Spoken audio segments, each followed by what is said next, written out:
Em tempo de pandemia, a gente tem que se reinventar. Para quem é professor como eu, sabe do que eu estou falando. Nosso computador virou lousa, nosso quarto virou sala de aula e para quem é da natureza, a nossa cozinha virou laboratório. Mas falando sobre cozinha, qual a química envolvida nesse ambiente? Fique aí depois da vinheta e confira.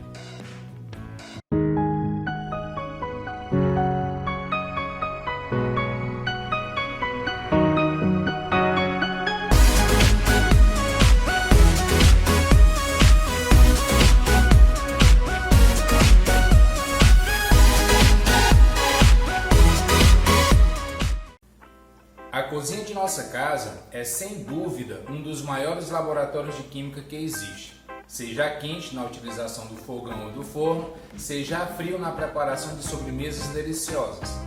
Mas, para falar de toda a química envolvida aqui nesse ambiente, seria necessário uma série de vários vídeos, ou então um vídeo muito extenso. Mas eu não pretendo fazer nenhum nem outro. Eu vou me resumir na química presente no preparo de uma carne. Começando na geladeira, que é onde a gente conserva os nossos alimentos. A cinética química é um ramo da química que estuda a rapidez em que as reações ocorrem. E um dos fatores estudados está a temperatura. A gente sabe que quanto maior a temperatura, maior será a velocidade de uma reação. No caso da geladeira, a gente quer totalmente o oposto, é por isso que é um ambiente refrigerado. O que a gente quer é retardar o apodrecimento dos alimentos. Retardar a produção de 1,4 diaminobutano, conhecido como putrescina, que é um dos gases presentes no apodrecimento desses vegetais.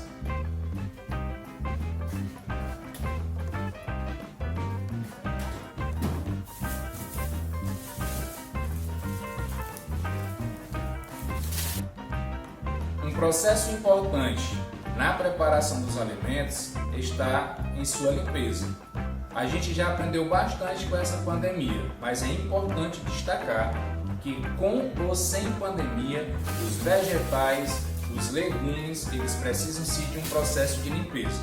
E para essa limpeza, a gente utiliza o hipoclorito de sódio, presente na água sanitária numa concentração que varia entre 2 e 2,5%. A água sanitária ela tem um pH elevado, um pH em torno de 11,5 a 13,5, porém não é esse pH alcalino que mata os micro-organismos. A substância responsável presente na água sanitária que mata os micro-organismos é o ácido hipocloroso. Daí a necessidade da gente diluir essa substância em água. O ideal é que a gente coloque uma colher de sopa da solução de água sanitária por litro de água. Então vamos ao processo de limpeza e já eu volto.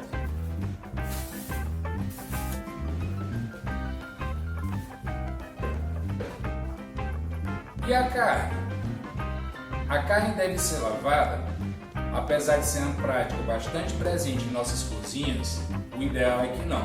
Eu estava lendo em alguns artigos científicos e percebi que a lavagem ela não é eficaz para matar essas bactérias. Pelo contrário, ela faz com que aumente a proliferação. Como isso? Quando tu está lavando, algumas bactérias que morreriam com altas temperaturas quando essa carne estivesse na panela, elas podem estar contaminando a tua pia.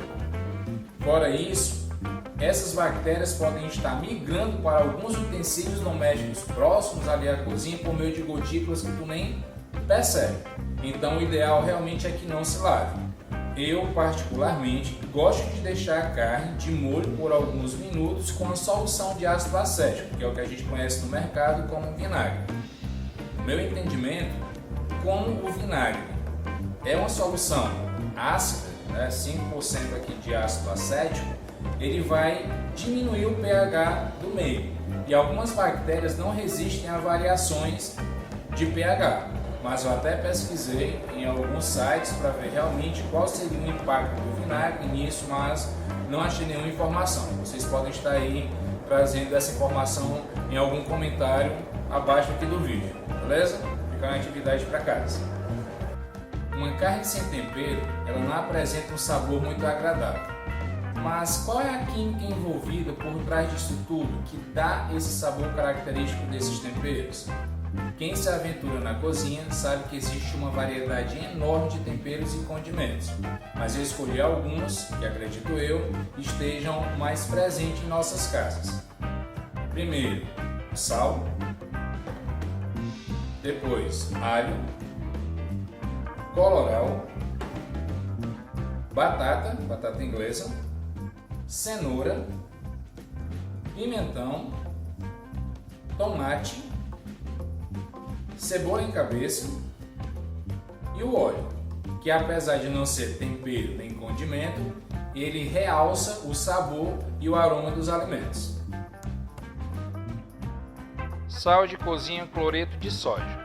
Passando uma informação mais acertada, o sal de cozinha não é apenas o cloreto de sódio. Sais de iodo que são adicionados com a finalidade de evitar problemas de tireoide e outras substâncias estão presentes. Porém, como a maior parte é o NaCl, faz com que a gente nomeie o sal de cozinha como cloreto de sódio. Não é segredo para a gente que o consumo em excesso dessa substância pode causar hipertensão, que é o que a gente conhece como pressão alta. Esse ingrediente, antes usado como método de conservação, quando não havia freezer, hoje se torna indispensável em nossa cozinha e muitas indústrias alimentícias. Alho.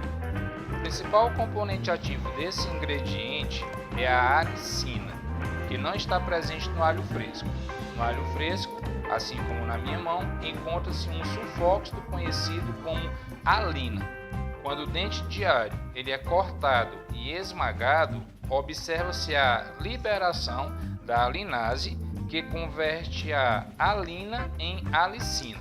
Utilizando termos mais químicos, sulfóxidos são convertidos em ácidos sulfênicos. Essa química é responsável pelo aroma presente nos alimentos, além dos inúmeros benefícios à saúde mostrados em alguns artigos científicos como: vocês sabiam que o alho ele combate vírus, bactérias e fungos?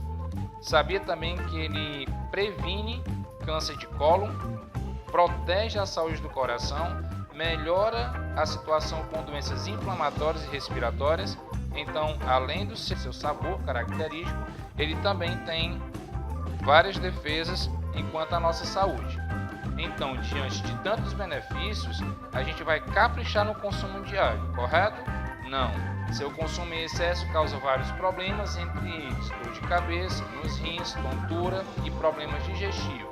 Mais uma vez, o equilíbrio se faz necessário. Colorau. A substância química responsável por essa coloração é a bixina, um ácido graxo poliinsaturado que, além da coloração, colabora para o sabor e o bom funcionamento do sistema imunológico. A bixina apresenta as funções éster e ácido carboxílico em sua composição. Ela é conhecida como alfa-bixin e apresenta, segundo a IUPAC, e aí haja paciência, o nome 2E, 4E, 6E, 8E, 10E, 12E, 14E, 16E, 18E, 20-metoxi, 4, 8, 13, 17 tetrametil, 20 oxieicose, 2, 4, 6, 8, 10, 12, 14, 16, 18, nonenoico. Melhor chamar de bixina, não é?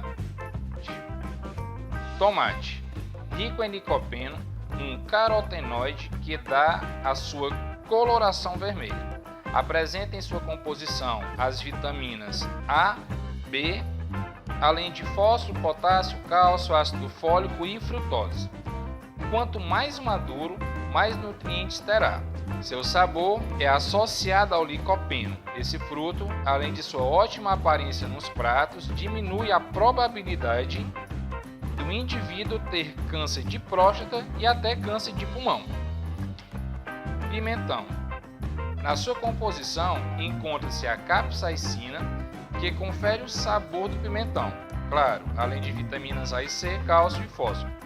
Além dessa substância, o pimentão apresenta a casorubina, pigmento antioxidante e protetor das células, aumentando nossa imunidade. Cenoura, a gente lembra logo o beta-caroteno, um antioxidante que deixa a pele mais bonita e mais saudável.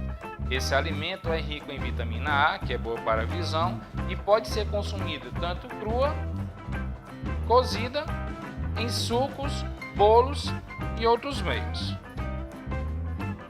Batata. Apesar de apresentar apenas 16% de carboidrato em sua composição, quando se fala em batata, a gente lembra logo em carboidrato, indispensável na reposição de energia ao corpo gasto em atividades do dia a dia. Esse alimento apresenta aproximadamente 80% de água, potássio, que também é encontrado. Tanto é que só esse corte, se a gente deixar passar um tempinho aqui, ele vai começar a escurecer. Isso é uma característica do potássio. Cebola.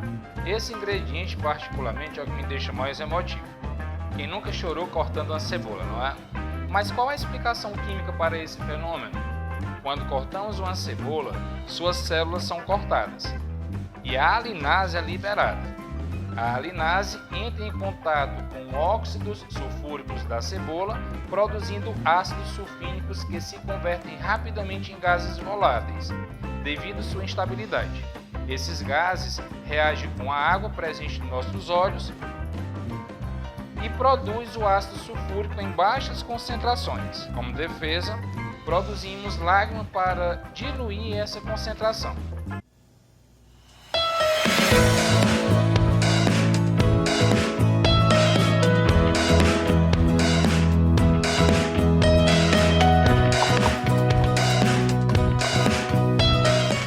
Nessa parte do fogão, do cozimento, a gente pode destacar o seguinte. Primeiro, a substância utilizada para queima, como combustível. É uma mistura de gás propano e gás butano, que não tem cheiro, e para isso é necessário colocar substâncias de enxofre para acusar algum vazamento. Outra coisa é a situação de fogo alto e fogo baixo. A gente percebe que quando o fogo está baixo, a chama está azul. Isso caracteriza um processo de combustão completa, produzindo gás carbônico e água.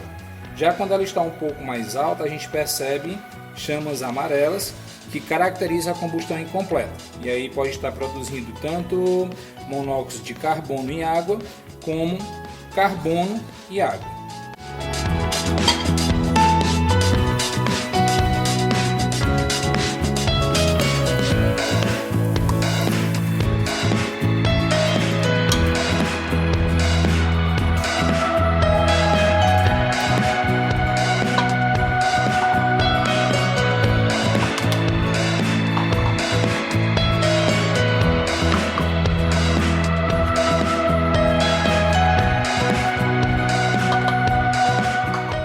Outro processo químico que ocorre é a mudança de cor da carne. Ela é devida à mioglobina, que armazena oxigênio nas células. Ela apresenta átomos de ferro 2, quando a carne está crua. E aí no processo de cozimento, esse ferro 2 perde um elétron, transformando-se em ferro 3, que é o responsável por essa coloração marrom.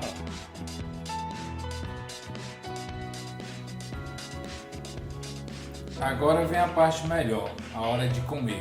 Mas pense que a química acaba por aí? Não, ainda tem todo um processo de digestão. Mas isso é conteúdo para um próximo vídeo.